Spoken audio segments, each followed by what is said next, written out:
como se dice, also the general topics. I mean, there's no like point of it other than like talking about you and then bullshitting about certain things. Definitely, things I want to talk about is I mean who you are. I mean everybody knows who you are, but for whoever's the listeners, like I All said, right. my three listeners, like my mom and my tío.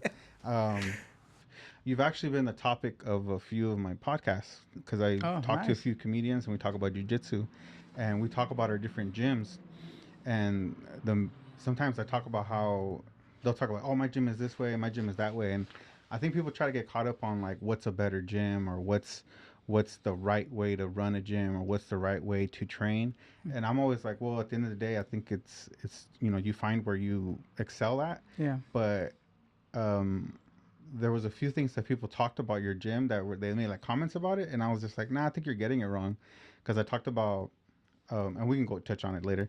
But one of the things I talked about was like you have to buy a lima. You have to have something with a logo. And everybody's like, yeah. Well, some people were like, yeah, I like a uniform. I like that we're all a part of something. And other people were like, oh, that's just a way for them to make money. And then I started thinking, I was like, that's not true because the rule is 50 push-ups or wear a logo. Yeah. And if you're choosing to wear the logo in one way, like a not a, I don't know if you really meant it that way, but the way I took it is, well, you're avoiding the purpose of why you came here to get stronger, to get better, and you're avoiding it by buying shit. When if you just didn't buy shit, you could do 50 push-ups and get stronger. You can still wear it again to be a part of a team, part of a group to show Yeah. support and all those things. But I think they took it as like, oh, that's a way of him making money off you. And I'm like, well, no, because you're choosing to do that. He doesn't force you to do Yeah. it. You could do 50 push-ups, you could buy the shirt and do the 50 push-ups if you wanted. Yeah. But people choose to avoid those 50 push-ups and forget what's the purpose of why I'm here. The purpose Yeah. that I'm here is to get stronger, To to get train. better and Yeah. train. So we talked about that. And then another time I talked about was when I first trained with you, that I tapped out and you kept hitting me, and that I got home and I was mad. I was like, man, this fool fucking took advantage of me. He knows what he's doing. I don't know what the fuck I'm doing, and he beat me up. And man, that fool's an asshole. He's a dick. But then I started thinking like, after I took a shower and I took off all the pain, all the vergüenza, I started thinking about it later, and I was like, you know what? If I'm going there to defend myself in a realistic situation, there's no tapping out. There's no I give up. Those are very rare. You're not gonna, and pretty much that would be a fair fight. In most cases, someone is the aggressor. You don't give a fuck about a fair fight. He's mad at you or she's mad at you and they're attacking you, and so you have to defend yourself. And there is gonna be no tapping. You're gonna have to keep defending yourself, even if you're hurt, even if your hands broken, your legs broken. You have to keep defending yourself. And so and they talk about that in like the military, they talked about that in the police force, that how you train is how you're going to react in a real fight or in a real situation. So um I took it as like, oh, okay, then I can't be tapping out all the time. I do have to. I mean, there's a point where, yeah, you have to tap Yeah. because you're going to break something. I think like honestly, whenever whenever you have a student or anybody that comes and join or just try it out, and I think one of the most important things in the whole experience of learning it is like you have to understand that life, anything that you do in life, the moment you quit, you start getting used to that. The moment you start just getting just giving up or anything. Of course, whenever I grapple, for example, with you, I, there's 100% chance that I was not hitting you hard. I was going like maybe like Oh yeah. 10, 15% just to like make you keep guiding. And like even whenever I was hitting you, I bet I was encouraging, like, come on, let's go. Don't Yeah. quit. Come on, get up. Don't keep blocking. Come on, let's go. So you get used to it because let's say one day it happens whenever you're getting beat up by somebody, that person don't wanna care. And if you already experienced couple situations like that, you start like focusing, understand, okay, I gotta block. Then what I gotta do, get him off balance and then get up or something. But I already experienced that, right? And like it happened, like, oh shoot, they never taught me how to be in this situation. Yeah. No. So yeah, there was just like several conversations about talking about like gyms and how they're different. And whenever I talked about it, I'd always say like, I hope this doesn't sound horrible how I'm describing it, but it made me a better person. It made me understand that to take it more serious. Yeah. That the situation isn't to be taken lightly. Like yes, we're all a team and we're not going to hurt each other and we're trying to make each other better, but you could be hurting the other guy too because he's not learning to push himself. You're not pushing yourself. Um, and there's nothing wrong with like a little, vacilando and shit, Yeah, like something I love about our gym is like we have that like that part that make us all a family. Something like when somebody have problem with somebody, I stop immediately. I don't let it go past that. And but we have that competitiveness that we keep each other pushing each other, like getting just better. And me, I gotta motivate everybody because the moment I see you walking, I'm on your ass like, hey, come on, you gotta go, go, go. And it's not just you, everybody that is lacking. And I make sure like they pushing, and at the end of the day, they probably hit me at that second, like, man, why this guy is just asking me like to run, like that's what you paid me for, right? To train you, to teach you, to like push you. And then eventually they see the results. They're like, man, like I got better. I fought. I did something that I never thought I was gonna do. A fight, exhibition, a tournament, a competition, and I never thought I was gonna do something like that. And then little by little, they like start thanking me, like, man, like that's man, all this time that you were like on my ass, like telling me like, run, come on faster, no cheating. It was for a reason. It's not just for like to make you get mad. Yeah, I think like obviously I'm in and out. Like the everybody has. One thing I've noticed too is that everybody has the reason for going to the gym. Some people, maybe the kid is getting bullied and they want the kid just to defend themselves, or at least not fight anybody, but at least not have that doubt in themselves that they don't have to resort to violence, but I'm choosing not to be violent rather than I'm avoiding violence.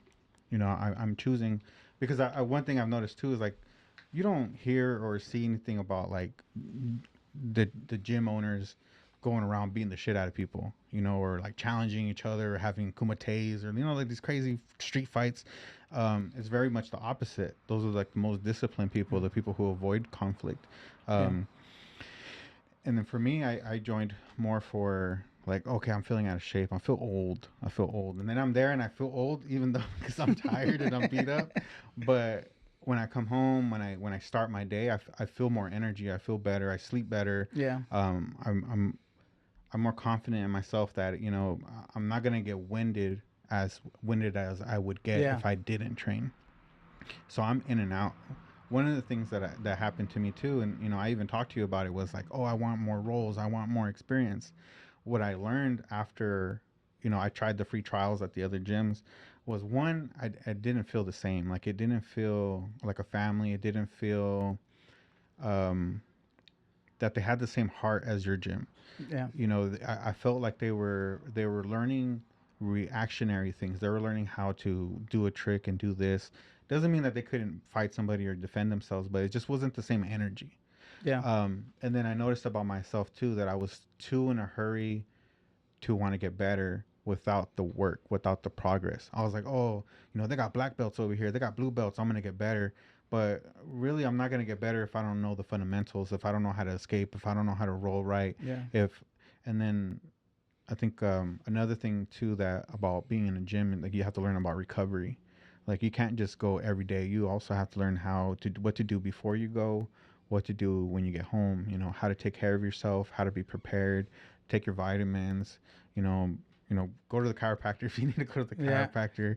Um, all those things.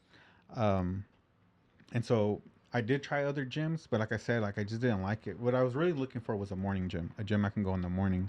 But even that was like I just didn't want to get up that early all the Yeah. time. You know what? I got a bunch of people that always tell me that do morning classes. And I got to one point, okay, let's do morning classes. So I got like 15 people that they want to sign up for morning classes. The first day, I got like 12 people. The second day, 5 people. The third day, 7. The fourth day, 2. The fifth day, like 1. I got to the point like they weren't like really taking it serious. So I was like, Yeah. you know what? I'm not gonna do morning classes because like I have things to do in the morning, and I try to make everybody's happy. And by doing that, I'm not doing what I'm supposed to do. And people that want to do it, they don't even do it. They're not even taking it serious. So I usually have a specific classes, and if they want to show up, good. If not, I just focus on training. And if I want to do private classes, like in the morning, let's do private classes rather than like open a sketch in the morning and nobody shows up. You know what I mean? Like it takes a lot of time. A lot of people doesn't understand like to run a business like a gym. Like if you say you have classes, you have to be there, regardless if one person or nobody's there. You have to be there. Yeah, once someone signs up, they have the expectation that those are the signups and the Exactly. And the times. moment that you're not there, like then they start like bad mouthing the gym or like complaining about it, and that's what happened. And I did it for like 2 months. So then I just canceled the morning classes because it wasn't consistent. Yeah. And I noticed a lot of gyms are the same. Like they do morning classes, but they do really really early, like 6 in the morning, 7 in the morning, and it's on and off. Like couple people show up, couple people don't show up. I'm like, man, I'm at the point like I'd rather like rest and then get a better training later on and then do the big class later on. I think I don't know. I feel like it would be nice to have a morning class, but like with that commitment from other people, it's hard as well. So speaking of commitment, I think a topic that we're kind of discussing, and I've discussed with other people, is like gym loyalty. Um, when I talk to other people, my thing is like, man, we ain't the Wu Tang and the Shaolin, you know, like this isn't like ancient times or these schools. But I think the more and more I want to go to a gym, I kind of understand it more and more that it's not really about, you know, affiliation, but more of progress, and then like you said, a family. Yeah, What's your take on from an as an owner, your perspective on like gym loyalty? like besides the honor, besides all of that, is like for example, I think this is I would say like my number one thing for as a is somebody says, for example, let's say you have a relationship, a girlfriend, right? And this person is with you, and then that person ended up breaking up with you and go with somebody else, and then She's like, I taught him all those moves. that be You might fun. be enjoying his moves, but I taught him. And then that person tells you like, "Boy, I want to date him, but also I want to date you." Now there's a conflict of interest Yeah. because now that person is not with you 100% committed, is committed with somebody else as well. In the fighting game, if I'm training, let's say I'm training Ko, and Ko is right here for people who doesn't know, but he's right here. He's my security, is my bodyguard right now. Um, Me, I gonna spend extra time with him, preparing him for his fights, helping him with his nutrition, guiding him, advising him like what to eat, what not to eat, how to recover, what to do, what not to do, spending extra time on making sure he's get ready for his event, his fight.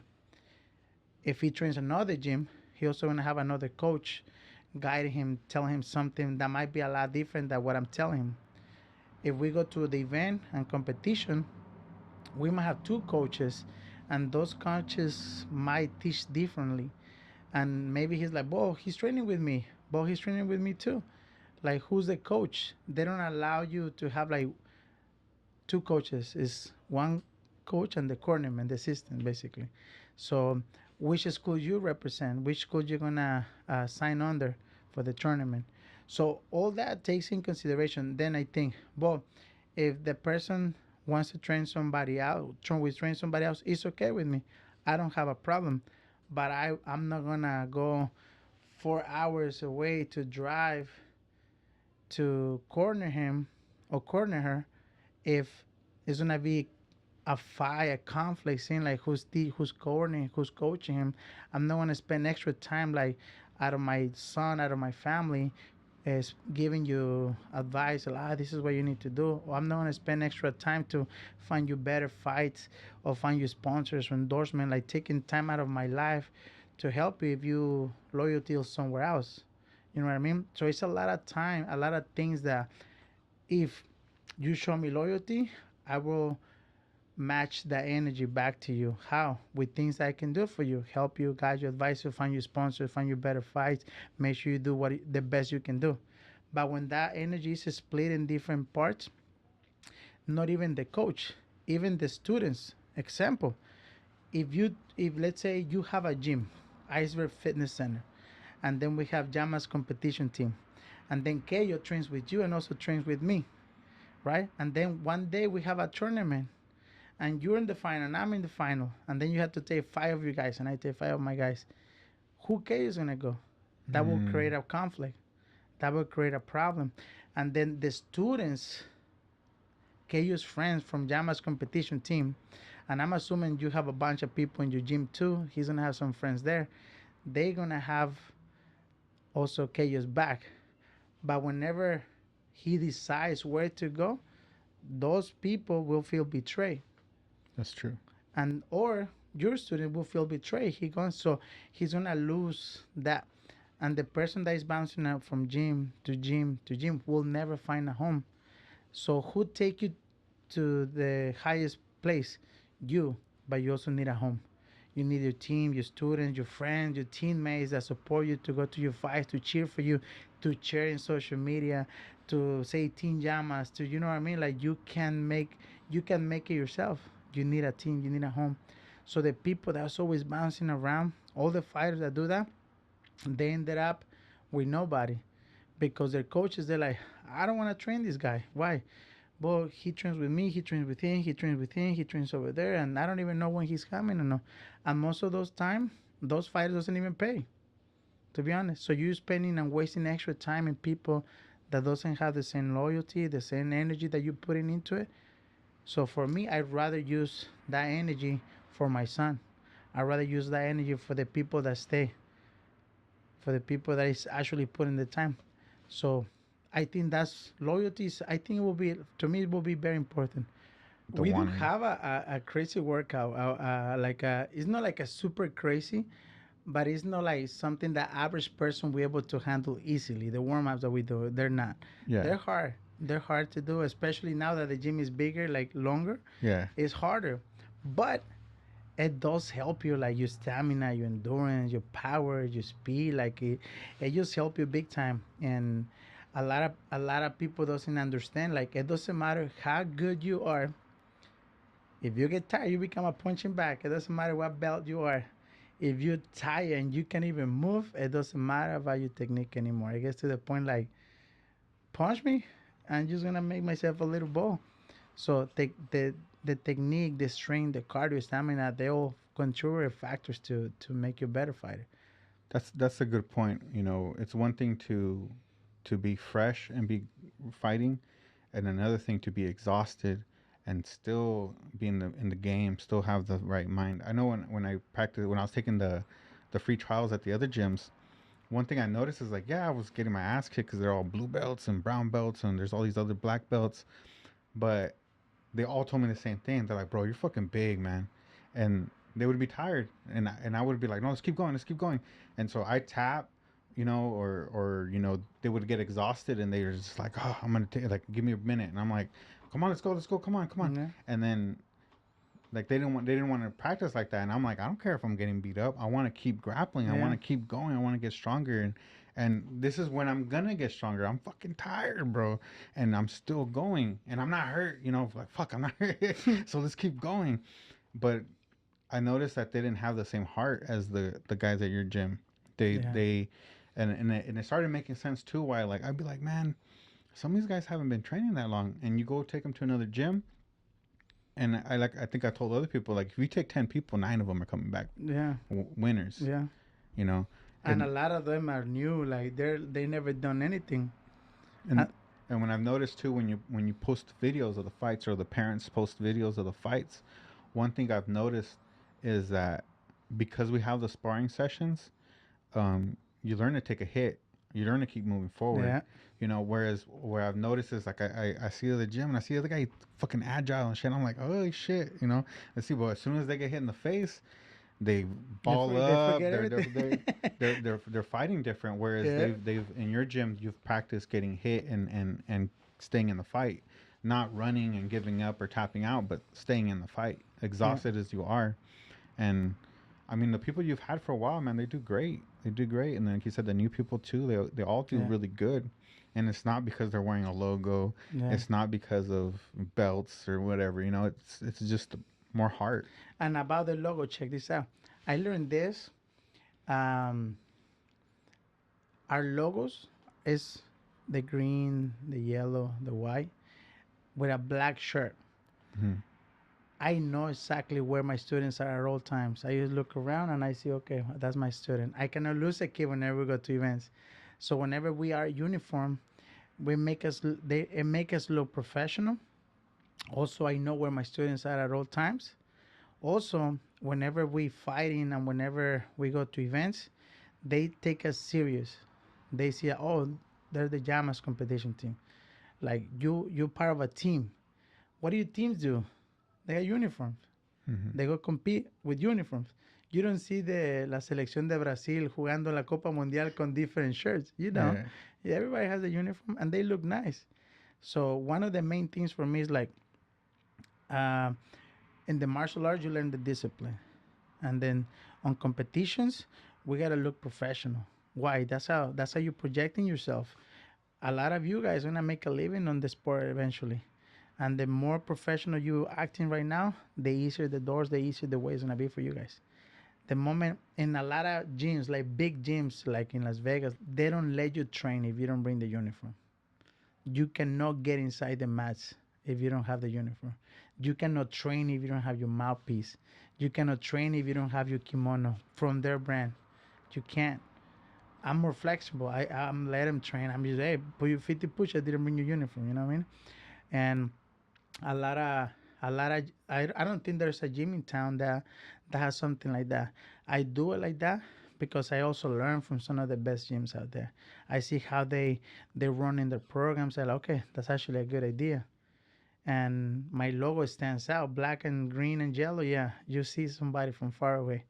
So we have like everything that we do lately, well, for a little while, is strategizing how we can succeed, not just making better fighters, also succeed in growing our gym. Because I feel like we have a really strong program and we've been helping like our community and our kids for a long time. And if I'm able to like make a bigger impact, there's more people we can help big time. We are, I think, that one of the only gyms in town that does the biggest sport combat successfully. For example, boxing. Last time we had like 22 kids, 17 of them did boxing, 16 of them won. And at the same event, we had like jiu-jitsu. We had like 7, 8 kids that did jiu-jitsu, 5 of them won. And then we had like 3 kids did MMA, all 3 of them won in the same tournament. But the other gyms, they only focus in just boxing. Another gym just focus in just jiu-jitsu. Another gym focus in MMA. And the gyms that cannot focus in all three, they don't have that rank, the success on wins. So like the students did really good. They don't. Because when I teach my students, I'm teaching them like if I'm teaching myself, I'm not preparing for my fight. And I'm competing at some of the highest levels in jiu-jitsu tournaments, in bare knuckle boxing, in MMA. So you training what I'm training. And if it works for me, I'm pretty sure it's gonna work with somebody that doesn't even have a professional fight yet. You know what I mean? Yeah. So that's why they do great. Because I make them work hard. I advising on things how to eat. When people come and ask me, Coach, what should I eat after? What should I do? I advise and I give them like a nutritionist. I'm not a dietitian. I'm not a doctor, but I've been doing this for 12 years professionally. I have never missed weight. I lost 65 pounds in under 3 months from my last fight, and I did. Yeah, that was You know what I mean? crazy. Yeah. So I know how to do it right. Got robbed, bro. I know it, man. Everybody's telling me that, It man. was so hard to watch. I was working at a haunted house and I had it on my phone. There was a guy who was doing a live broadcast on it, and I was listening every fight, every round. He was just like he called the rounds, and I was just like, what the fuck? And even he was like, he was at the end. He goes, he was on the fence about it, but he was like, he was giving it to you, but he was the other guy's fan, Yeah. and he was giving it to you. So I was just kind of like the whole time listening. I was like, man, like. I was like, what the fuck, man? This guy's always getting robbed, bro. Bro, I put a whooping on him, man. Like they check, they count a strike by strike. They did a video, they sent it to me. They post in different pages. Every round. In the first round, I landed 3 times more the amount. Not 3 punches more, 3 times the amount. And they gave it to him. How that's possible, man? and the second round it was almost double. But altogether, it was like 44 to 76 or 78 punches, something like that. So I almost doubled the amount strikes during the entire fight. And but then I realized, how can I beat somebody? He lives in Vancouver. We fight in Vancouver. He just got inducted in the Hall of Fame. He's 6-time world champion, and the judges are from Vancouver. Yeah, I'm pretty sure they're gonna give it to him if I don't knock him out or tap him out. So How's that mentality? You know, being someone who, you know, obviously we look up to you, and we know you got robbed, but obviously there's going to be losses as well. yeah, So, you know, how does that weigh on you as a coach? it does hurt a little bit, like seeing like my entire life, bro, my entire career, I be on the side V. Like I'm always like fighting like the champion or the face of the company, or the guy that is undefeated. I'm Mm-hmm. always like in my whole life is been like that. So I'm always fighting against the wind, and a lot of times I get robbed. Like, and I told myself the day that I get my ass whooped and I get destroyed, I will retire that day. But in all my 12 years, there's not been one person. You can check all my fights that they like, oh, this guy whoop you, man. This guy ground and pound you, like almost choke you. This guy whoop your ass. No, all my fights, like there be like the losses that I have. If you check one by one, they be very controversial, just like this one. So I realize, like, how do my students or my fans will see me after I lose? A lot of them, bro. I haven't even checked my staff after my fight. I feel like I feel a little sad. Not sad. How do you say that word? I feel disappointed. Like, man, like how how as a business, you are a big company, a big fighting company. How don't you gonna judge a big fight like that correctly? Like, so I'm disappointed. Like, why I keep falling for this? Like, I keep falling for these big companies offer me like to fight the biggest guy they have, knowing that the only way I will win is if I knock him out, and I go with intention to knock them out or tap him out. But then after I do everything I can and I don't knock him out or submit him, and on my head like I did enough, like I did a lot to win, like I know I can win. And then they're like, oh, unanimous. I was, what? Unanimous to the other guy? Yeah, that kind of like it hurts a little bit. It does hurt. But then I check the messages. I get thousands of messages like from friends, fans, say like, man, you won the fight, like encouraging messages. You know what I mean? Yeah. Like no messages like, oh, you suck, retire. No, it's the opposite. Like so they kind of like keep me motivated. That like when I read it, and sometimes I don't even want to reply because I'm still like, fuck, man, again they did it again. You know? And Yeah. I have like a bunch of fights like that, like big fights, like huge fights where like if I win that fight, I know I can take it to the next level, the last level, I would say. You know what I mean? But I don't know. It feel it hurts a little bit in the beginning, but then I guess like kind of used to it now. Is it also just like you could teach someone about their life by teaching them jujitsu or boxing, how to take something serious, right? Something that they want to grow. Just like I was mentioning a job, you know, it's not just about me punching in and punching out. It's about me knowing, you know, what are my deadlines? What are my goals? What do I need to get to those goals? What did I learn from other mistakes? What could I do better?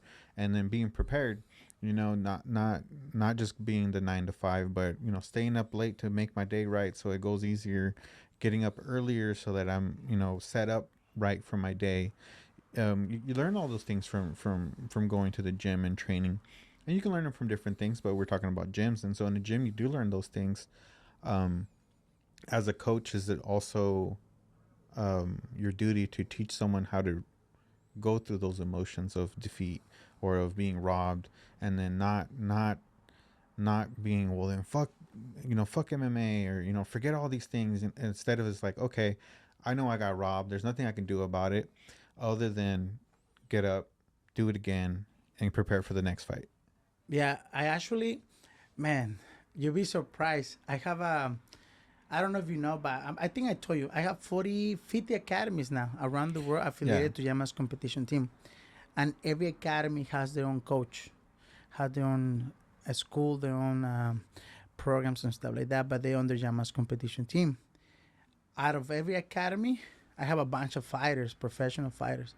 A lot of those people always ask me like, "What should I do?" Or like, so I talk. I'm always on my phone talking to different fighters from different parts of the world, like telling, like advising him, like or advising her, or advising them like what not to do, what to do before the fight. And it's been times that my students lose a decision that they shouldn't lose. And yeah, man, like I talk to them and I tell them like, look, at the end of the day, um, you do what you can control, and there's nothing else than to focus on what you can do and keep moving. If you let something like that affect you for the rest of your life, that's it. What's the point of keep doing it? But if you use this, and then for next time you're like, you know what? Next time I'm not gonna leave any doubts. Even if they steal it from me or rob me, I'm not gonna leave any doubts that I lost. Now you can be more happier about your loss. On my last fight, I lost, but it tasted like victory. You know what I mean? Like I lost, but everywhere I was going, like everybody was like, "Oh no, bro, you whoop him, you beat him." Everybody, even his own friends, even his people that train with him, they added me like, "Man, that was a good fight, man." Like I thought they were gonna give it to you, like like that. So now I don't really worry about too much of. But I do worry. I would like to win. You know, I would like to win, but if I get cheated, I don't invest my time worrying about being robbed or being cheated for that. So I tell them, I mean, I advise them with my experiences. Like that happened to me too, man. But the war isn't over. I'm still. Uh, it actually was better for me. Well, not better that I lost, but in a way it was good because now more people is talking about it. More people is telling me this. More people. If I would have win, oh, good job. That's it. It's over. Yeah, I think a way of the way I see it, because I think about it too, because you're like, man, my coach got robbed, and then you start thinking about, are people going to be talking shit, or what's going to be the situation there. But then I think, with anything, with maturity, with growth, and understanding of the sport, you know the other guy might be the champion because of politics, because of marketing, and certain incentives for Yeah. them to keep him the champion. For the city, for the The organization, the business. Hall of Fame, the business part of it, right? But one thing that, for the people who maybe don't train, but they watch movies, right? They watch the Rocky movies and stuff. There's the business champ, and then there's the people's champ. People's champ. And I think you're the people's champ. I feel that way too. Everybody telling me, and it feels great, bro. When people like that you don't even know, they're like, "Man, you won the fight. Like you're the true champ." And I was like, "Man, thank you, man. I appreciate that because sometimes we need, sometimes we need that extra motivation from people that appreciate your work. Like for people that didn't had no idea what I went through war, man, and that fight. But before that war, I did a greater, bigger war, losing 65 pounds in under 3 days, training 10 to 12 hours a day, no eating a lot, uh, like dehydrating myself to the max, running a business, taking care of my kid, taking care of my family in Mexico, teaching a bunch of stuff, producing music, a bunch of stuff, doing all these things. It was insane. And that was harder than the actual fight because 12 hours a day is a lot of work. Just training. I didn't do it straight, but I break it down during the day. And it was hard. That was a lot harder. So sometimes we like, what am I doing it for? And then I realized, well, I'm doing it to provide a better future for my son, for my family, to build a brand. And with that brand, use it to I don't know, provide for my kids, for my loved one, and inspire others. And when people see that hard work and they say it, it kind of like said, okay, you know what? Thank you, I appreciate it, man. Like it's grateful. It's great that somebody see that hard work that you put into it. Yeah, even watching you in the gym, it was a little bit different because you would see it and you're like, damn, this was losing a lot of weight. This was losing a lot of weight. And then I would talk to you and you're like, I still got so much to go. And I'm like, damn, that's crazy. And if you watch the sport too and you start getting more into it, you do see that it is used as to take advantage of the other opponent. Making him lose more weight than you necessarily need to lose. Yeah. Because then, there's that recovery between the weigh-ins and after that you can gain some of that weight back. And even other people, if they gain that weight back, it could hurt them. Oh yeah. So again, there's so much politics and there's so much the business side of it, because one person has that weight to say, no, you got to lose the weight or I'm not going to fight you. Yeah. That's I think that's something too that once I started getting more into the sport, because I remember back in the day, my friend, I'd be like, se están abrazando, fool. Like, those fools are always hugging. Won't they fucking fight?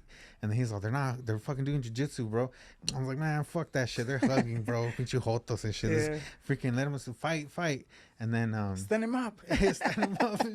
And then later on, you get more respect for it. But then as you get more into it, you start seeing these scenarios where I'm like you said, he's not the people's champ. He's just the dude who has an advantage and is making other people go through a process so that they could keep their belt. Yeah. For whatever reason, for the organization, for the seats or whatever.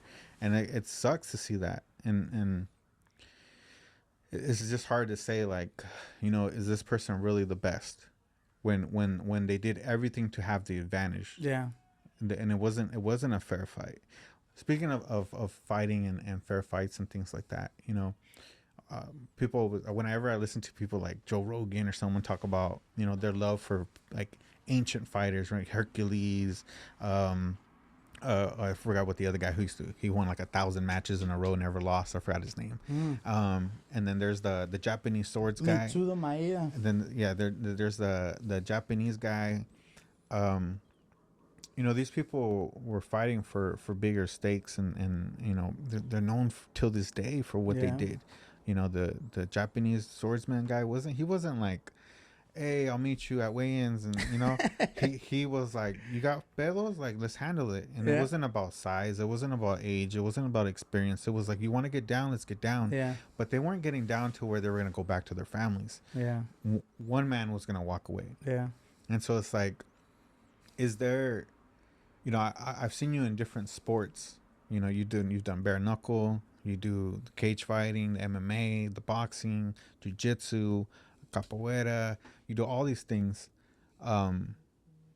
Is there any sport that you're like, no, that's too much? Because I know now there's like they're called King of the Streets. It's pretty much like no rules. They put you in a fight. You fight in parking lots and whatever the fuck. And it's kind of like bum fights a little bit, but what they do is it's an underground organized. So you still have to pay. There's still a payout. I think they were mentioning that there's no rules as far as like eye gouging, fighting, breaking bones, none of that. There's no rules against it. Kicks to the head, stomping the head. There's no rules. The only technical rule is that if you gouge eyes, you still win, but you don't get the prize money. I don't know, random ass rule. But is there? That's a good one. Is there? It's easy to do that. Would you ever, dip your toe in those things? Well, honestly, I think it would be a lot easier for me to do that because, like, I can grapple. I can take somebody on the ground and control him there. Just in mind what I can do if I'm allowed to grab your head and smash on the ground. Just think about what can I do if I'm allowed to. I poke you after I control you in the ground. Yeah, it's gonna be way worse for my opponent. How long would you have to train to defeat me? But for you, I don't think I can fight you. You will like get me right away. But anybody else, I think I'm ready. Like, honestly, like, it's just like a street fight. It will be just like a street fight. And it's a lot harder to train for MMA fight than to train for a street fight. Because it's the same thing that's MMA. Exactly same thing. The only difference is like we try not to. We training not to kick in the balls. We training not to eye poke you. We training not to do those things. That doesn't mean I don't know how to do it. Yeah. I can use this poke. I can poke you. When I go to your gym, I'm always amazed of how many things are going on. Like it's not just martial arts. You know, there's people cutting songs in the back. There's people breakdancing. There's people learning instruments. Um, and for people who don't, I guess maybe walk into that, they're like, man, this guy has his hands in everything. But it's more just you've had a unique journey, and you've have all these skills, and so you know share your studio. You have different things to do there. Um, Even for myself, I learned social work for one job, and then I learned, public services for another job. I've done boxing, I've done MMA with you, I do art with other people, and so it's just like you come into my house and yeah, you see all the different things that I do. Um, doesn't mean I'm the best at all those things, and not nor am I striving to be the best at all of them. I'm just doing them at my own pace and how I enjoy. But in your gym, you have kind of the same thing. It's kind of your footprint of all the things you've done. You have, people breakdancing, people dancing, choreography. Those are all things you've done, and you've talked them often in interviews that I've heard from you. As you talk about, growing up, your start into the fighting world was apart from your neighborhood. It was a necessity to, make a living and to care for other people, immigrating here, doing what you need to do, taking advantage of programs that would help you with, having financial assistance of, the schools. What was it?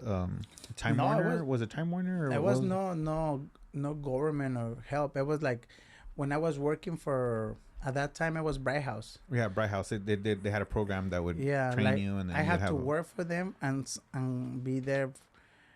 Had to have like a specific grade, like I had to work for them for a certain amount of time, and then I qualified to go to school. But I had to basically pass in a high, like 90% and up.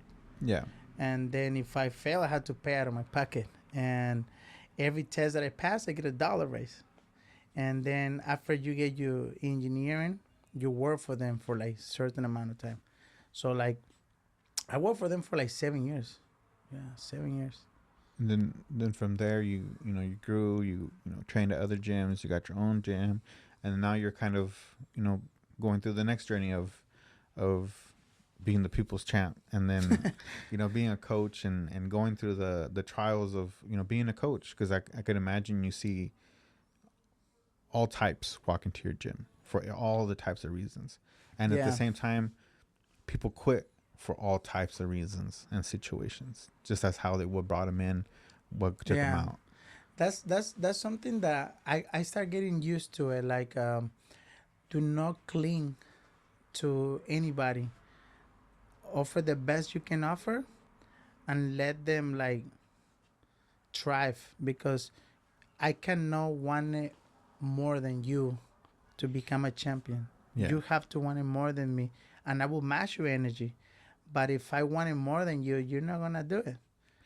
So I used to be like that. I used to like want everybody like, bro, like I was spending extra time like guiding them, like, and then trying to unleash their potential. motivate him, like work with them. Like you'd be surprised, bro. All these people that used to call me like 1 in the morning, 3 in the morning, or like people that have problems or depression or like drinking or like they wanted to quit, but they looking at a way to get out of that. And martial arts was the best thing. And then you spending all this time helping all these people, and then like 2 3 months later they're gone, they doing something else, so they went to another gym.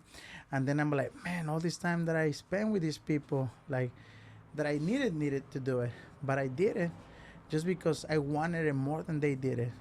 So I learned not to cling to people. I learned to like give my best I can, but don't spend extra time in somebody that doesn't want it more than I want. You know what I mean? Yeah. No, I perfectly understand that. And I think a lot of because I said I talked to other people about your gym, and we're doing interviews, and we start talking about jujitsu and about, the programs that they're in, the schools that they're in, and kind of like the quirks of each trainer, just like their uniqueness and their own little rules. Like I talked about the logos and the push-ups.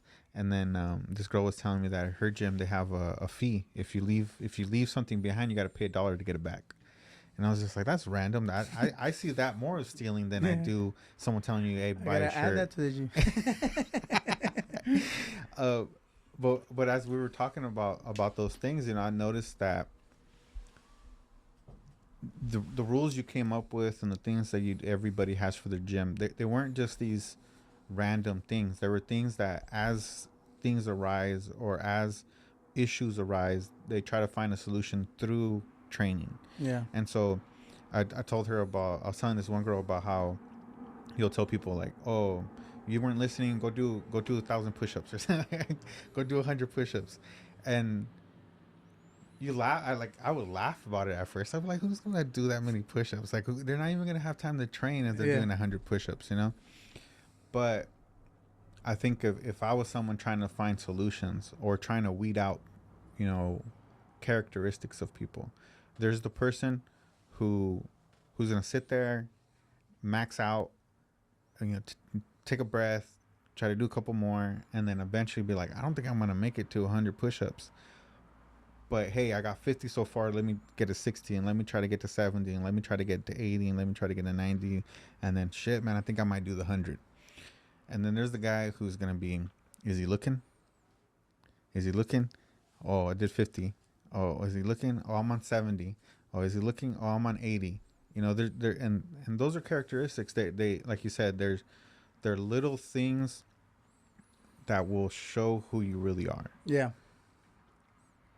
I think, like, for some reason, I'm really good at training kids.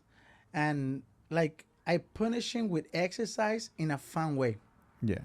And something I love, bro, is like the response of the parents whenever they come. Like, I can't make them do anything at home. Like, they have a mess in the house. They don't listen. They're always screaming. Um, when I'm here, like, they doing better. And then, like, month later, like, thank you. Like, they doing their homework now. They have more discipline. They don't scream at me. They don't yell at me. Like, and then 3 months later, 4 months later, like, straight A student, like, they lost a lot of weight. They're they're nicer to us. Like, that to me, that's the best thing I can get.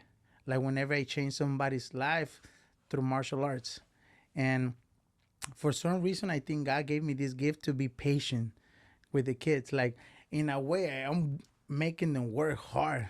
But one here and there, they're always playing, turn around, or screaming, or paying attention. And I punish them with exercise. And the best way is like they get exhausted and they know not to do certain things because they're gonna get more push-ups or more exercise to do. So they start learning the discipline. They start learning like to pay attention. They start learning to like be clean or to do things that they're supposed to.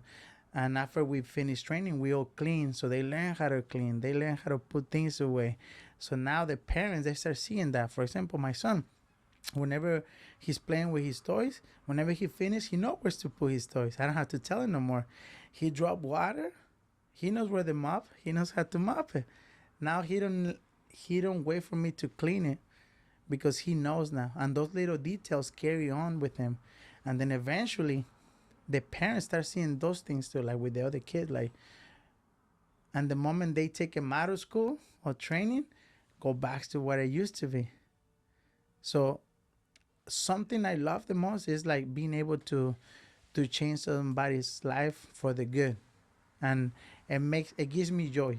Yeah. But there's some kids that, man, oh my god, and just adults too. Like, you try your best, and they still messing around. They still like playing around. They still playing around, and those are the one that you have to have the most patience. Those are the one that you have to like push more, because those are the ones that need you the most. I had some students that they used to be in gangs. Like, they were like 14, 15. They were like horrible, like bad, and like, oh man, they were in trouble big time. And one of the parents told me like, why you always like talking to them and guiding them instead of like my kid or my student or my kids or my other guys. Mm-hmm. And I told him like, um, sometimes in life you're gonna find out that some people might need you a little bit more than other people. And at that moment, that person needed me the most, because these people, I didn't want to tell them their private life or what they're going through, but like as a coach, you had to like understand that too. And somehow, like a lot of people that come and train with me, they have trust in me, and they tell me their life, and I try my best to like give them advice or like help them out at one point. But whenever their life change for the good, or when people tell you like, thank you, man, you changed my life, like that has no price. That has no price. And everybody has their own demons, everybody has their own problems in their head, and everybody fights their own demons differently. And I have my own demons, you have your own demons, and your demons might be different than mine. But there's some people that has like a lot of demons, like crazy demons, and those are the people that got put in your way, and they're above. Let's see what you got, Test your might. and then test you. I think one thing when I talked about when you start having that feeling of family when you go in somewhere, obviously it's not like blood family or a crazy relationship, but it's more of a of having the same mentality, similar goals, similar growing pains of getting through certain things. Um, you do notice like some people have some demons, you know, things that are hard in their life, and they're getting it out in training. Sometimes for the good, sometimes for the bad. Because I remember there would be kids there that you're like, man, this kid's really good. Like he's been training for a long time, but the way that they would treat other people, you're like, man, this fool gets beat at home or something like, or Damn. this guy has some issues, some out of this gym that is affecting them. And then you see other people who, you know, when someone has certain drug uses, those mannerisms, they don't go away. Yeah. No matter if they're how long they're clean, or if they change their religion, their perspectives. They could change everything, the way they dress, the way they paint their face, the way they could change everything. But those little mannerisms, they never go away, and you can always notice it. And you see those people come in, and you train with them for a while, and then once you get to know them, once you know, you have those moments between classes or during the breaks that you're trying to get your breath back, you know, they do make comments about, you know, how it affected their life to train, you know, getting taking them from depression to, you know, not like, oh, I'm the champ now, but more of, you know, I'm taking care of I'm doing myself. I have something with my goals. I life. have Yeah. goals. I have things that bring me joy, away from drugs, away from whatever the issues that they're having. I feel, bro, that we are in a place right now that we creating, no we, but I mean the world, we creating a society of victims rather than warriors or fighters, or rather than, because every little thing now somebody has a comment or a opposite um, idea of it, and instead of like just doing your own thing of figuring what you're gonna do with your life, you find a way to shut other people's comments down, or take other people's ideology of how to see life in another way that you think is fit. Meaning, a lot of families, so they're allowing their kids to talk back to them, to be disrespectful. Uh, you used to, for example, when I was a kid, my only job was like to study, to like pass and stuff like that, and provide for my family, because it was me, my brother, my grandma. That's it. Now, you, a 6 7 year old, get a V in a regular test. The parents give them an iPhone. They're rewarding them for something that shouldn't be rewarded, and they use that iPhone or that phone or that game to spend time doing something irrelevant with their life, rather than go play, go to learn some ethical behavior, go practice, go do something with your life. Right now, that kid life doesn't exist anymore. Like, we used to go play outside. We used to go Yeah. play marbles. We used to run, chase cows, dog, like go climb trees. That doesn't exist anymore. And right now, you say one word that my other people might feel offended. It's a big deal. They try to shut you down. They call you these names and blah blah blah, and they try to ruin your life because something that you say. But we supposed to have like freedom of speech, but it's no longer freedom of speech anymore because you say something and it's all bad. So I feel that sports give you an outlet because you're gonna be too tired to be depressed. You're gonna be too tired to be wondering like doing drugs. So you're gonna be too busy training or too busy working out, too busy competing than to find the wrong crowd. Most likely the people you're gonna surround yourself when you're doing sports is people that is healthy, people that have some goals, people that wanna do something with their life. And if you hang out with people that doesn't have goals, you pretty much gonna end up in the wrong crowd Yeah. and you're gonna pick up their habits. And then you wanna wonder like, why my kid is doing drugs? Why my kid is doing this? What do you think? You didn't put into sports. You didn't put into do something that is physical. You need a physical activity to make you not a victim, because then that person start, they have no job, no have career, no dreams, no goal, and it's taking all the time for their other family, and he relies on those people, and they think the government or the world owes him something instead of him doing something from their life, and they become victims in society rather than you teach somebody ethical behavior, discipline, hard work. Surround yourself with good people. Like all the people at the gym, they work and they pushing hard. Surround yourself with like positive minded. Surround yourself in a good environment. What better than a gym? All these people right here, they working, they putting time into it. So whenever you grow up with those, I would say like aspirations in life, and you have the persistence, success is inevitable. It's gonna happen. How do you balance all those things? Like you like I said, talked about all the different things I do, but you do many things. I'm in my a spot in my life that everything that I'm doing it is because I have a passion for it. And the best thing is I make a living doing it. So I love training. I love doing music. I love fighting.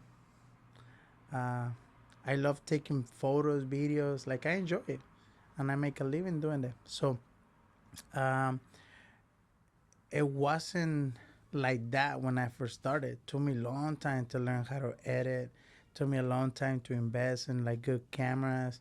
It took me a long time to learn how to fight, how to learn how to practice, and then eventually. But I wasn't doing it to make a living.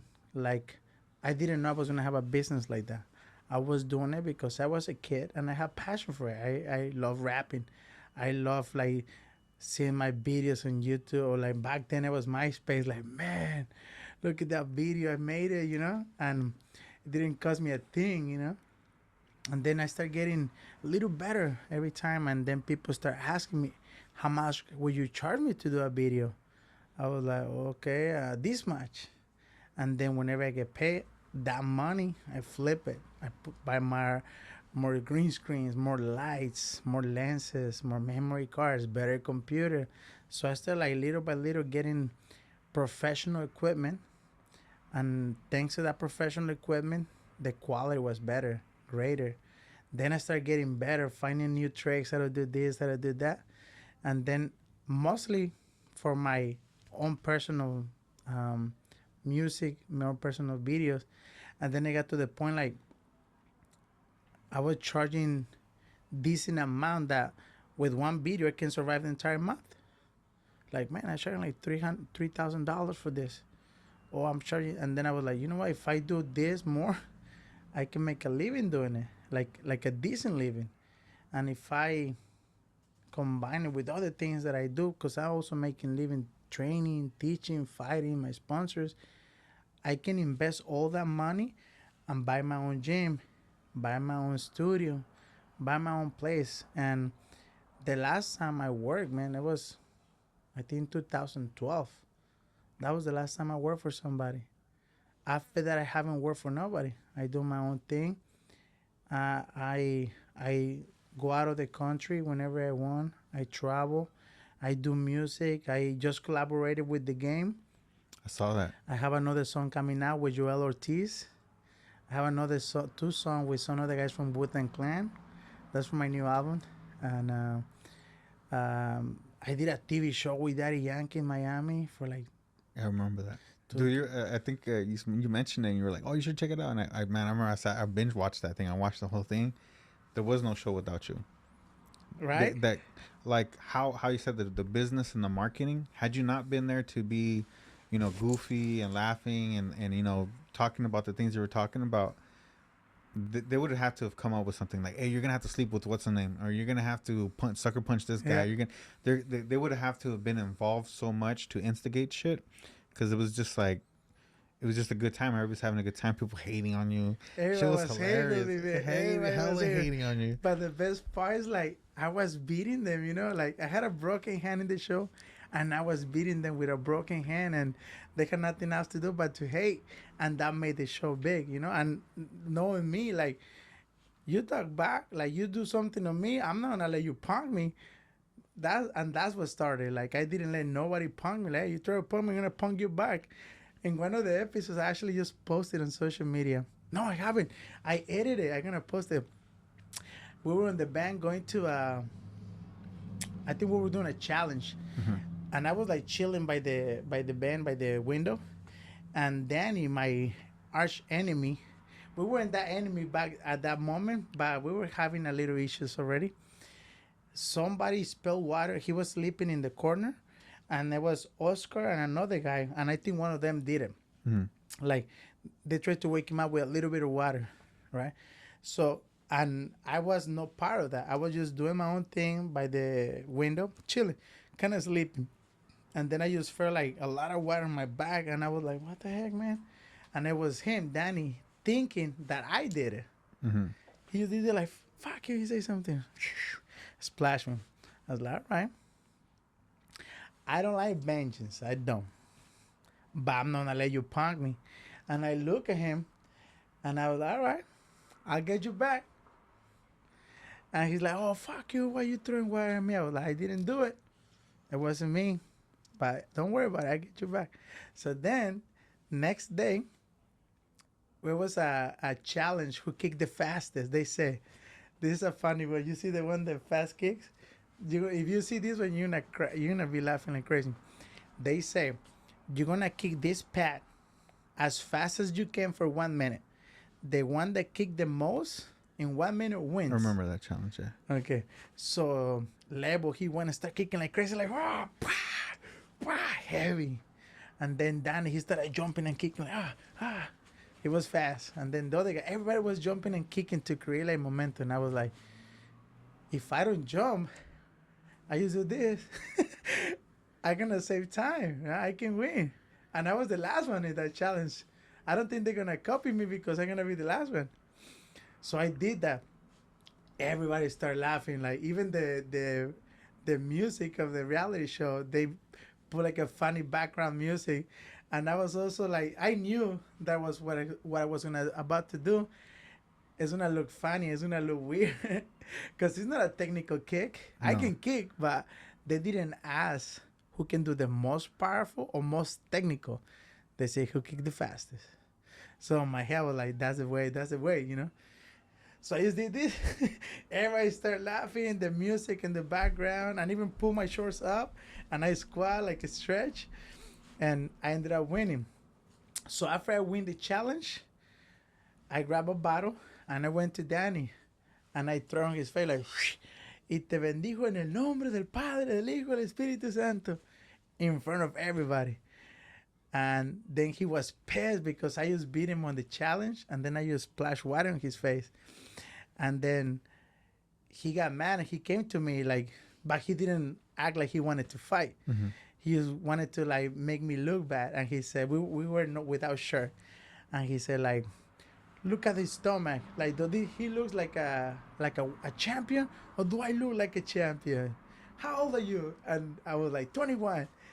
And he's like, no, you're not. You're like 28 or something like that. So even when he tried to make me look bad, I was trolling him. And he said, "I'm the future of this sport." And I was like, and he left, and I was like, "Ooh." No, I remember you both giving each other a lot of shit. Speaking of like, perception of you and stuff. I know your thing is the leg lock monster, Like, look, and I would go as far as that your notoriety for that or your fame for it surpasses just you. I think even when we go training, people will mention like they don't want your student. They tell their students to watch out for your students because not that they're breaking ankles, not that that's what they do. Rather, your fame for it is so much that they're like, I bet you this fool knows something. So yeah, careful, careful with the legs. careful with that. And just because we're gonna hit it, we're gonna hit 2 hours to finish this up. Um, what do you want to be known as? Like Out there. I'm right, man. Like, I'm writing a book, but it's 12 books, and the name of the book Lord of the is Rings. "De cenizas a llamas," Uh-huh. from ashes to flames.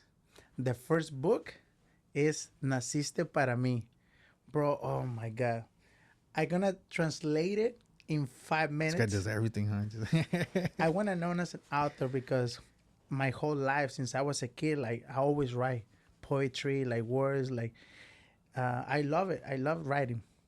It was actually asking me like, and I love writing. Check this out, man. Like the first book is called "Naciste para mí." You were born for me. Okay, that's the first, and all the 12 books together, they combine and they made the entire thing. Mm-hmm. And I'm gonna put like the Lord of the Ring or different like Harry Potter. Number 1 first, number 7, number 5, like in between, and then when you put all the 12, they all make sense. The first one, check this out. Just imagine 10,000 years ago, it was this king and this queen, and they used to live back in Egypt, close to the ocean, right there.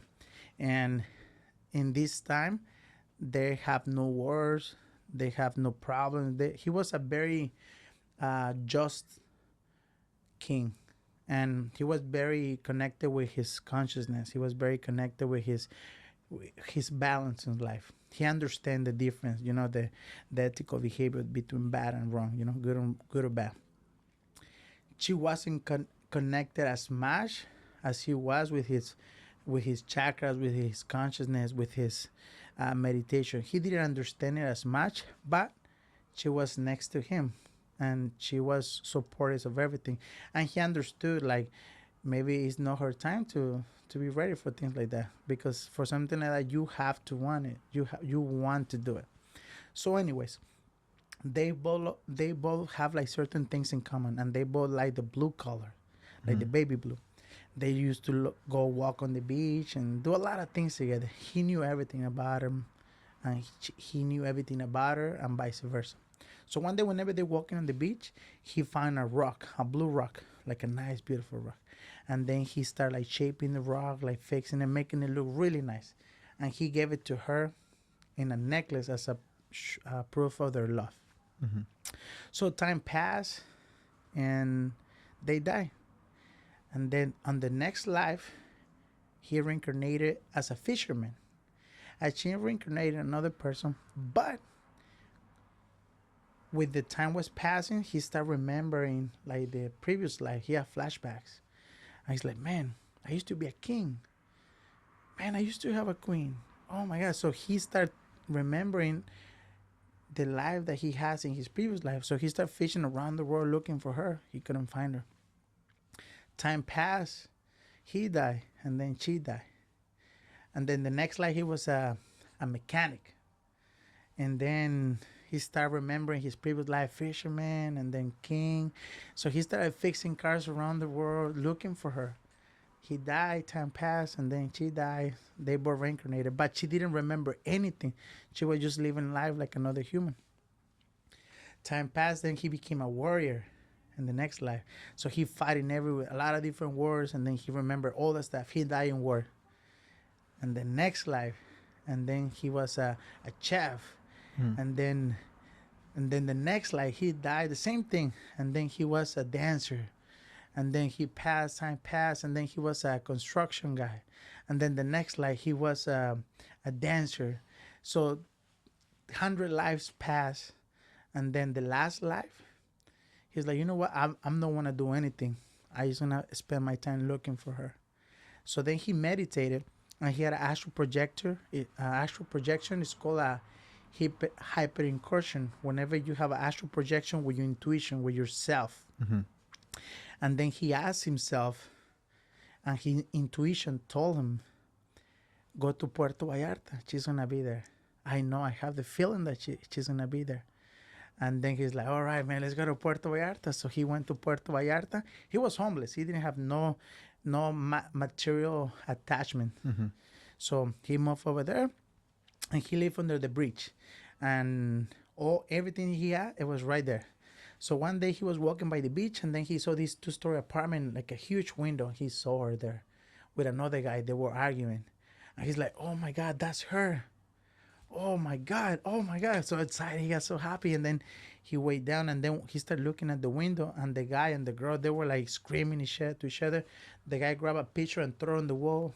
A break fell, and then she grabbed the picture, and then he just ran down the stairs, took off with a fancy ass car, and then she came down running, crying, chasing him with the broken picture, and then she left. He left, and then she walked close to the trash can, and by the trash can there was like some bushes, and that's where the homeless guy was there. And then he looked at her like, "Oh my God, that's her. Like, I don't want her to see me like this. Like, last time she saw me, I was a king. I think she's gonna feel like embarrassed. Like, no, I know where she lives. So what I'm gonna do? I'm gonna go back to the bridge, meditate with my uh, higher self, ask him what should I do, because I finally found her after 10,000 years, man." So he went, and then he meditated, and he asked him again, like, "Okay, I found her, man. Thank you so much for telling me. Like, we found her. What should I do?" And then he tells him, like, "I prohibit you to see her. You cannot be with her. In this life, she's with someone else, and you cannot do something to someone that you don't wish for yourself. So in this reality, she doesn't belong to you, and you don't belong to her." And he's like, "Man, you crazy. You lie. Like, what?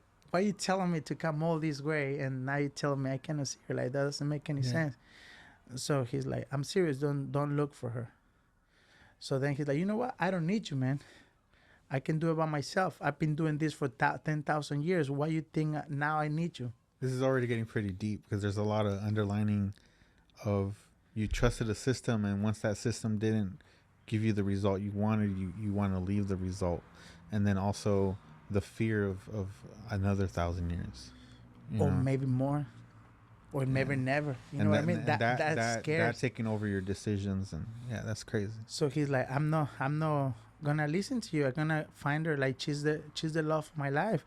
She was created for me, and I was born for her."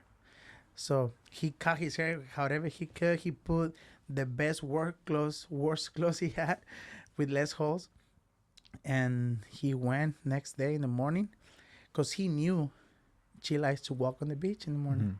So he waited for her 1 hour, 2 hours, and she finally comes down, and she started walking on the beach, and he started walking behind her, and then she feels a presence, like, man, like, because rich people, you see a homeless guy like that, you think the worst. Yeah. This guy's gonna try to stab me or rob me or take my stuff or do something. So she felt like that. Then she was walk, and then she saw this homeless guy walking, and remember, he was homeless, like beard, crazy hair, like ugly ass clothes, and she all fancy rich. I'm looking in the mirror like, hey, what the fuck? Like a Raider sweater. Fuck. So then she started getting worried, and then he comes and tells her, like, "Hi, I'm Ben Elohim, but in this life, just call me JC. What I'm about to tell you is gonna sound weird, but you were born for me, and I was created for you." And then she looking like, "What the Then the soundtrack comes in like, like, what's wrong with this guy? Like, who's this guy?" And like, please don't be afraid. Just let me explain. What I'm about to tell you is gonna sound weird. So he started telling her like all the life that he lives and all the way till they were king back in Egypt and she was his queen. And she started looking for help, like looking around, like desperate, like like, but nobody's around. Mm-hmm. And he's like, I'm sorry, please wait, don't be afraid. Like, I know you more than you know yourself, and I know you're scared of the darkness, and I know you love to travel. I know you want a big family, but you're scared of love. I know blue is your favorite color, and I know you like to walk on the beach when the hear the waves and the birds with the birds when there's no storm. And I know you're your own architect because you like to create your own destiny. He started telling her every little detail that she loved to do. He bought her data from some type of company. He knows everything about her. He knows everything about her. And she thinks like, nobody knows this. Like, I have never told anybody about these things. Like, this guy is a scammer. This guy, he's probably spying on me. Like, he started entering more panic rather than like, oh, he is who he say he is. So she got more worried. And then that's when he realized like, that's why my intuition told me not to see her, because my intuition didn't want me to feel this pain that I'm feeling right now. He already felt that pain. So he told me not to see her so I don't feel this pain that, oh my God, now I get it. And then he tells her, like, you know what? I'm sorry. I just wanted to meet you. It was just an excuse. I let you go so I can go dance with you in my dreams and kiss you again. And I know in this reality, I don't belong to you and you don't belong to me. And in your material world, I'm worthless. Have a nice day, and I will always love you. And then he touched her shoulder and start walking. And then whenever he touched her shoulder, she started remembering everything, like all her previous life, all the way until he gave her the blue necklace. Damn, I was waiting for that shit. I was waiting. I was like, no, he should have given her the stone. I touched her back. Give her the blue necklace. So whenever she was remembering all that stuff, she pulled out of her bra like that same stone that she received when she was a queen back in Egypt. How did she got it? We don't know. So then she's like, "Oh my God, this everything is true." And then he turned around. He's not there. He took off. And then she started looking for him. Time passed, and he died. And then she died. In the next life, he reincarnated in a plant, passion fruit, and she reincarnated in a woman. And she looked for him everywhere. She couldn't find him. And the plant died eventually. She died eventually. And then time passes. But if you see her, okay, if you see her, tell her that I'm still looking for her. That's crazy. So you're actually talking to the person reading the book. That's crazy. That's a trip. I short as much as I could, but it's like a long ass book.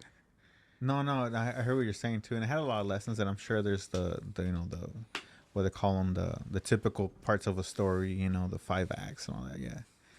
I have a question, I guess, for someone who fights for a living, right? For many things, not just in the ring, but one thing that kind of like wraps up what we talked about already: people feeling entitled, of having a certain perspective of certain things. One thing that I noticed about those people that we all admire for being warriors is that they reach a point, and if they reach getting older, right? Some of them die in the ring. Some people die young, and they can't face their losses, or they can't face certain things that happen in their life, and they do pass away young. But the ones who we have a record of getting older, they seem to have a characteristic of wanting peace with themselves, with the world, and we would probably call them like a pacifist. Someone who just who doesn't really want to use violence anymore, or make a living from it. So if you, for example, the guy we were talking about who was the samurai guy, who goes going around killing people since he was a kid, fighting whoever he could. And like I said, people have tattoos, people have paintings of this guy. I can't remember his name, but Matio something, you know. Mm. But anyways, the guy eventually, becomes a peaceful person at the end, wanting to be, retired and just kind of be an old man and be at peace with himself. But he can't. Well, yeah, when you're that person, if you're not that person, how do you know? You just have this perspective of them. And then, you see Mike Tyson and you see him, he's the baddest motherfucker. Everybody respects him. But you see him struggling to find peace with himself and peace with other people. And he still loses his shit, and deals with those people. But I have a conversation I always have in philosophy with people. And it has to do with entitlement and well, let me tell you. So there's two people, right? And I thought about writing a kind of like a philosophy book on it and then getting a little bit deeper on it, but I'd like your input on it. So one thing is there's a guy who was a killer, right? For whatever means, military or whatever, killer, and decides I don't want to be violent anymore. I'm gonna be I guess what we're gonna call a pacifist, right? I'm not gonna resort to violence, so I'm just gonna be at peace with myself and be peaceful with others. And then there's another guy, quadriplegic, born that way, never been in a fight, can't fight, and he says I'm a pacifist. If they both have that mentality, then that's true. They both are pacifists. But if you look at the real potential and the real ability, not just the name and the title, they're not the same person. No. But yet we would give them that label. I feel that. I don't know if you understand what I'm trying to say. Yes, but no, it's not the same. You cannot label people by they want to be. Is by their actions. And for example, if you go there killing people, that is gonna hunt you down for the rest of your life. It doesn't matter if you're pacifist or become a monk, you're gonna deal with those demons for the rest of your life. Now, if you're fighting for a sport and there's no personal interest of the opposite opponent of what you're causing harm, I don't think that really affects you in that matter because it's a sport and never took it personal.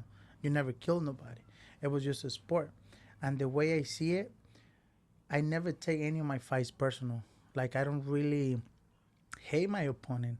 I'm actually respect them because to step in the ring with me, it's not an easy thing to do. You know what I mean? So if you punch me like this mother flower worked his ass off to be able to do that, because not many people can do that. So rather than hate him, I'm like, you know what? I'm grateful that you made me better. Because for like 2 3 months, I worked my ass so hard to be able to defeat you. And thanks to those 3 months, you excelled me. You made me push limits that I never did. You made me like work so hard that made me a better person. So I'm grateful for those guys. Rather than be fighting my demons like, oh, I hurt this person, I hurt this guy, I did this bad. And I'm pacifist. I think my entire life I'm pacifist. I don't like to fight. But I will fight for a sport. I will fight to provide for a family. I will fight to provide for my living. But if somebody look for me and try to fight for no reason, I just turn around and walk away. There's no point. Now, if I have to, yeah, I will fight. I will fight. Even if I don't like fighting. Like, you will never see me fight on the street. Never. And I have I used to. But now, like, I avoid it to the max. But if I have to, yeah, I'll fight if I have to. Do you? And we'll wrap up with this last question. What's your perspective on someone who can't defend themselves? I think it's different aspects of that because he cannot defend himself because they don't want to train or because they have some, I don't know, like a natural cause that doesn't allow them to train, to move, to do things like that. I would say for the people that doesn't want to learn to defend themselves, it's an old saying that it's better to be a warrior in the garden than to be a gardener in the war. You want to be prepared for a war. You don't want to cause war, but you want to prepare. Than rather to be a gardener, like, oh, I don't fight. I I'm only a gardener. Like, the thing is, you're gonna face situations in life, want it or not, where you have to like stand out for yourself and for the ones that you love.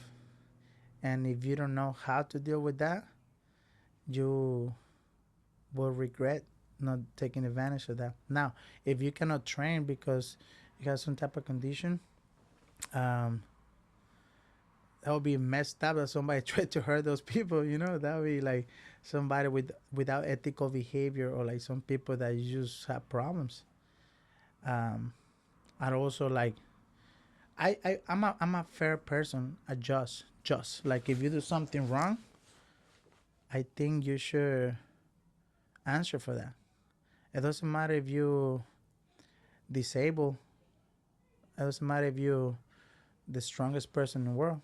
Like if you do something wrong, you gotta answer for those wrong things that you did. I'm not saying like kill and beat him up. Sure, no. Like you gotta answer to somebody.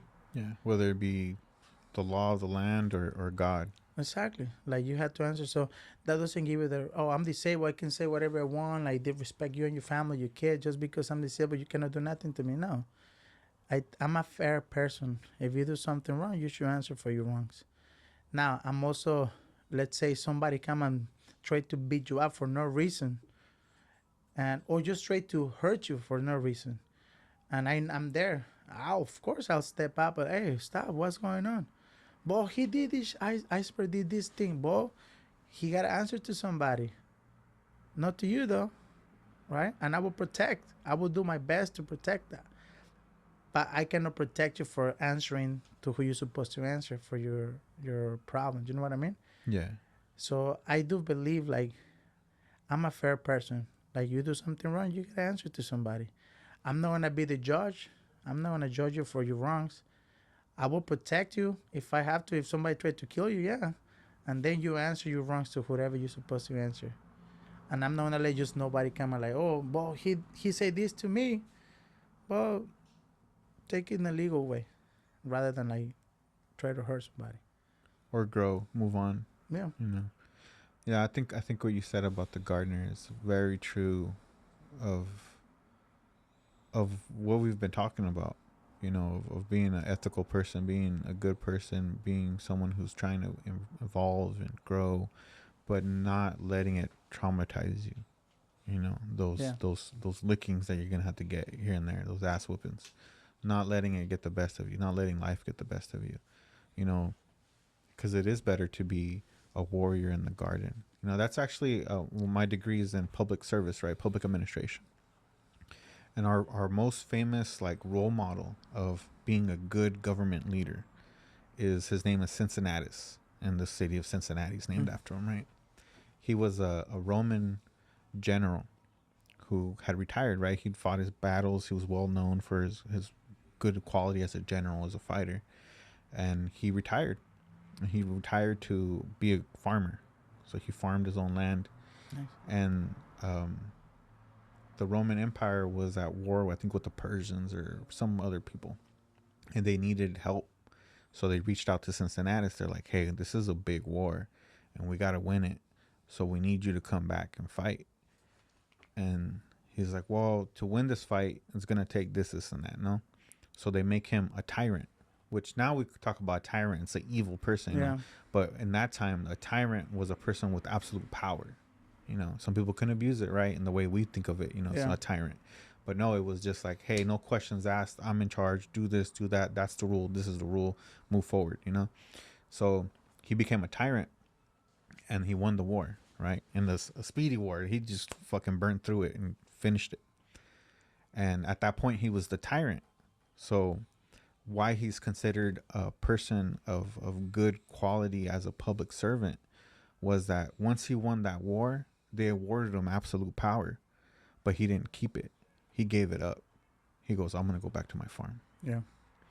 And the story goes that they had to go to have another war, and this time his son wasn't, you know, being an ethical person, so they leveraged it on him. They're like, if you don't fight this war, we're gonna, you know, imprison your son. Damn. So they made him a tyrant again. He goes and he wins the war, and goes back to his farm. So he's considered a person of how we should act as public servants. We shouldn't strive for power to hold it over people. Rather, our power is a necessity to make a better future for our community, to preserve our community. And when the time comes for you to give up power, you shouldn't fight to keep it. Rather, you should accept that this is just a part of the whole thing, and that we created a system that would move everybody forward. And it doesn't mean me being a tyrant. There might have been a situation where we needed the tyrant to preserve what we had, but once that threat is gone, we let it go. Yeah. You know, and as public servants, we see it all the time with, you know, how we, you know, how they manipulate us with wars and this and that, and it's all generated to our perspective of it is of people trying to keep power, people trying to keep wealth, people trying to keep resources, rather than, you know, just saying, hey, you know, a public servant isn't a life career. Public service is a part of your life as a duty, and then you move on. Yeah. But I think that sums up a lot of what we've talked about of character, and how your philosophy will affect how you approach life, how you approach anything, whether you want to be an artist, whether you want to be a DJ, whether you want to be a musician, whether you want to be an MMA fighter. There's certain principles to all of it. And if you can dedicate yourself to one thing and unlock those rules and those principles of mentality, you've already become an artist. You've already become all these things. It's just a matter of you applying yourself, because you have all the tools, you have all the mentality, and it's just a matter of doing it at that point. Yeah, I remember you just asked me earlier that about how do I able to manage all these things that I do. And this is a funny thing. I just do it. Like, because it's a passion. And yesterday, I was talking to Kay as well. And everything that you just said, it can transfer to these simple words that I'm actually, it's in one of my songs on my new book as well. Like, sometimes we work so hard for something and we don't accomplish it. And we doubt ourselves, and we like, man, we're working so hard for something, but I don't see progress, or I don't see this, or I don't see that. Like, discipline, hard work are the key for a successful beginning. But sometimes it doesn't take you to where you want to go. Sometimes life will take you to where you need to be. And where you need to be at that moment is the greater good, the impact that you're going to cause, the chain reaction that you're going to create by being there. Even though you want to do this, or you want to do that, or you wanted to win. Like, for example, my fight, maybe it wasn't my time to win. Even though I won, life took me to another direction, and it needed me to be there. So should I be mad about it, or should I take that and flip it and do something with that? Yeah. And I think that's what's gonna happen. Like, you are required by the universe to be in a specific area, even if it goes against what you want to do. Sometimes you just have to be there. Why? Because maybe there's somebody that needs you there that you might even not know. Yeah. Yeah, that's definitely the truth of success, and trying to, you know, also accepting, you know, whatever your situation is, that not to be you know, delusional, and at the same time making the best of a situation. You know, maybe you didn't become the greatest artist. It's like the art that I learned from a guy who had been doing his art his whole life, decided to quit his job and become a full-time artist, and he's been a good artist. He's making a living to being an artist, But then he started teaching these classes. And so then I met him through a podcast, right? A podcast I don't even do anymore. You know, I do this one now, but I was doing a different one in the studio, and I met him, and then that led to conversations later on where he's like, "Hey, come over to my house. I'm teaching this class. You know, it'd be good to have some support. You know, some day ones. You know." So I'm like, "Yeah, yeah, go check it out." And you know, next thing you know, like this last week, I was at a gallery asking the guy what I need to do to submit my art, and then and so it went. Maybe he won't become the greatest artist. You know, his maybe his paintings won't be known forever. You know, like Picasso and Leonardo da Vinci. Maybe his name will die out. It's possible, right? But because he taught me something, and then I taught someone else, then that guy gets to be the Da Vinci. That guy gets to be The chain reaction can cause it. yeah. And you shouldn't get so caught up on what success is. Rather. And this is especially for artists, and artists are the one that has like the hardest competition. Is so many artists like musicians, dancers, art, like writers, poetry, and it's the hardest way to succeed in one because it's so many of them. It's so much competition. A lot of them they quit halfway. They don't see progress, but they define progress by what media says is success. You know what I mean? Yeah. And we don't see the actual impact that we are doing. For example, I love when my son comes and start playing the piano. I love when my son comes and like start working on the studio with me. I love when I see my son punch in the back, kicking like maybe my purpose in life was to inspire transcendence in other people, rather than be the greatest artist or be the greatest fighter. But what I'm passing on and how many people I can impact with what I do.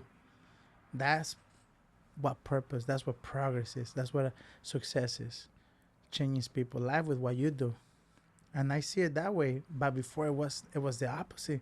I was so urgent to like, man, I need to make $1 million hit, $1 million hit. I need to like fight Canelo, Mayweather. I need to fight all these guys to make millions. But then I realized like, well, I don't think that's my call. Yeah. Those were outside thoughts taking over your thoughts. You know, noise. I think that goes back to the conversation I had about COVID when I was sitting there and I was like, fuck, I might die. But I've never been so at peace with myself. Mm. Where I knew that I didn't hurt nobody, that I was a decent person, that I didn't leave my family having to wash cars or something, you know, or I'd be the They will be endo, sad. or, you know, everybody was going to be taken care of. And you know, I'm always going to have my haters, you know, whatever. Glad I'm dead, whatever. But I went out in a way that wasn't how I imagined, right? I always imagined like being wealthy, having my shit together, having certain things, you know, the car, the house, the living situation of being at peace with myself because I don't need more. I have more than enough. You know, I could be happy. But in that moment where I didn't have more than enough, where I was still, you know, having to month my checks and, you know, who knows what's gonna happen next, and I was so at peace with myself, Yeah. and I just enjoyed that moment, and it wasn't what I always wanted, you know, to have all those things. I wasn't like, fuck, I fell short of my goals. I was like, Yeah. I was just happy to check out where I was checking out. Yeah. I feel the same. I even said something I learned like couple weeks ago. If I die today, I will die happy. Not from the life that I live. Besides, it's just by the people that I made happy, by the people that I help, by the people that somehow my I don't know, my life affected in a good way. You know what I mean? Like I would die happy because same thing. Like my son will be taken care, my family will be taken care, and of course, it's gonna be always somebody that's gonna cry for you and stuff like that. But that will pass. What I live on is the imprint that you leave behind them, and that's forever on their mind. That's forever. And if the material things will go, like It doesn't matter like how fancy. I mean, it's nice to have nice things if you afford it and it's money's not a problem. It's nice to travel the world. I love to travel, so whenever I can, I do it.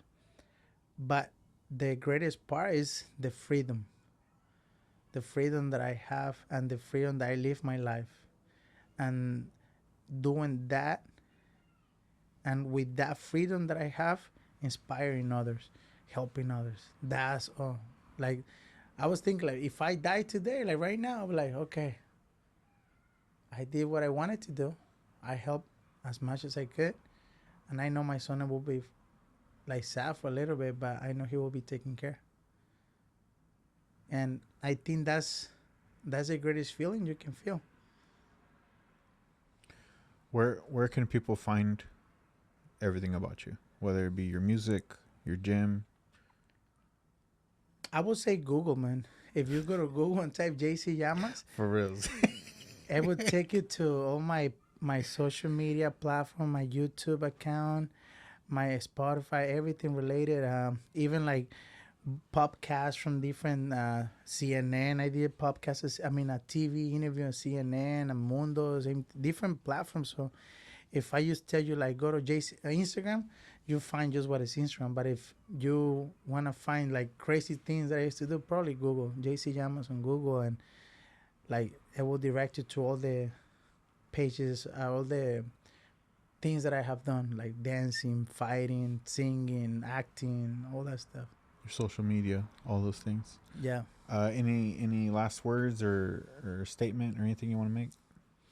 Let me see. I think And I'll edit between so it doesn't sound like you waited or thought that yeah. long. For fighters, this is for fighters. Like you guys need to find a home. You need to find a place that you can call home, because that people will help you reach your goals. You need to find a coach. Stop bouncing around. Like you can go train other places, but make sure you let your coach know, or go with your coach so he make sure the fights are fair. Um, and also you give your coach the responsibility of guidance. Also you give your coach the the trust to help you get better. And the people surround you, those people are gonna be the one that's gonna help you reach that level. The moment you start bouncing around place to place to place to place, you're never gonna find a home or coach that would like to invest their time. Time is the most valued currency that we have. And whenever you invest time in something or someone, you don't get it back. So a lot of people like myself, I make sure that my time is invested wisely, because that's the only thing I don't have more. So my time I invested wisely with the people that I care, the people I want to help, and how I gonna help somebody with my time. And also, before you go helping out the world, you gotta help yourself. Find peace, find balance in your life. Get like I know it's hard. It's hard for people to have balance whenever they have a mess in their life. We all have a mess. We all have a demons, but find that balance, that little peace, and little by little start adjusting your life to live in a place that is less drama. Surround yourself with people that give you that motivation, that competitiveness, that striving feeling, and the rest. Have fun with what you do. Have passion for what you do. Whatever you do, it doesn't matter what it is. Fighter, music, painting, whatever you do, you have to have passion. Make sure you invest time in that, because that will give you joy. That will give you balance. That will give you freedom, and eventually financial freedom too. And my other best advice is be grateful with the people around you, the people that is helping you get those goals, and be an asset to those people. Help them reach their goals. It's a mutual benefit, not just in as a career, also as a mind, as a peace in mind. It's like knowing you have somebody you can trust, knowing that if one day I'm gone, knowing that person will help my family, my kids. Like, find some of those people and surround yourself with those people, and make sure make sure that trust never loses their value. Well said. Well said. All right, JC. Well, thank you so much for coming through. And then, again, I appreciate it. And we'll get this out there soon. Awesome. Thank you for having me here. JC Llamas MMA, all digital platforms. Arre.